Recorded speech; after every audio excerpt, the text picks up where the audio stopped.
What do we do at the Island Evolution Lab to collect coral samples? We start off by going out into the field to get our samples.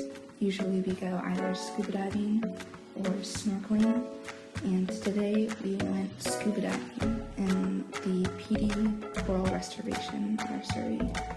We went out to collect 33 samples, 20 of one type of a crocodile species and 13 of another type of a crocodile species.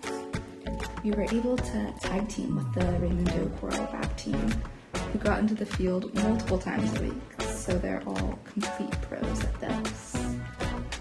One person from their lab team clipped coral samples, and while they did that, I made tags and put the coral samples into bags so that later when we were in the lab we could tell what coral it was and what species it was. We also take pictures of all of our coral fragments, and we take pictures of the coral that we took the fragments from so that we can put this all into a database later on. After we got back from the nursery, we had to take care of our dive gear because we don't want that getting unclean, and we had to set up for coral picking and for getting genetic samples for the coral to use later on for sequencing. We would take one of the samples, spill out all the water, record the tag number so that we could figure out what species it was, and then we would cut up some of the coral and put it in a preservative so that we could use it for DNA extractions and sequencing later on.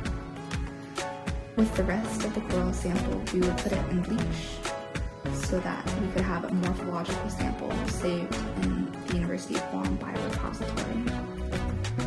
Once the DNA samples were all completed, we took them into our genetics lab and stored them in the deep freezer so that they stay good until we are able to sequence them.